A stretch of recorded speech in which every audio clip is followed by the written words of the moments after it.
வணக்கம். இன்னைக்கு ஜூன் 12 குழந்தை தொழிலாளர் ஒழிப்பு தினம். வேர்ல்டு சைல்டு லேபர் ப்ராகிபிஷன் டே. இந்த நல்ல நாளில் உங்களுக்கு ஒரு கவிதை, என்னுடைய சொந்த கவிதையை வாட்சி காட்டலாம் வந்திருக்கேன். பள்ளி முழுக்க குழந்தைகள், பள்ளி முழுக்க குழந்தைகள், பள்ளி எதிரே ஹோட்டல் சிறுவனை ஏங்கி பார்க்கிறது பள்ளிக்கூடம்.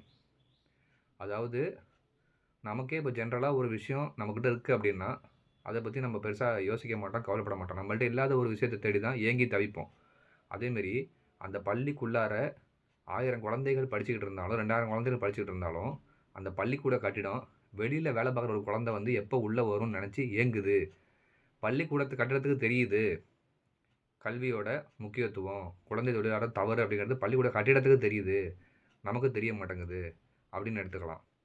அப்படி இல்லை அப்படின்னா இன்னொரு வகையில் எனக்கு உள்ள 1000 பேர் 1000 குழந்தைகள் படிச்சுக்கிட்டு இருந்தாலும் அந்த பையனுக்கும் அதே தகுதி இருக்குல்ல, அவனும் படிக்கணும்ல அப்படின்னு சொல்லி பள்ளிக்கூடம் இயங்குறதா நம்ம எடுத்துக்கலாம்.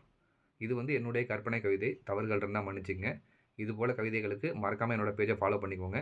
உங்களுடைய கவிதைகள் என்னோட பேஜ் இடம்பெறணும் அப்படின்னா மறக்காமல் என்னோட நம்பர் கான்டாக்ட் பண்ணுங்கள். குழந்தை தொழிலாளர்களை எங்கேயாவது பார்த்தீங்க அப்படின்னா உங்களால் ஆன உதவி செய்யுங்க. சுத்தமாக எந்த உதவியுமே முடியல அப்படின்னா அரசாங்கத்துக்கிட்ட புகார் பண்ணுங்கள். அவங்க அந்த குழந்தைய படிக்க வச்சுப்பாங்க. நன்றி, வணக்கம்.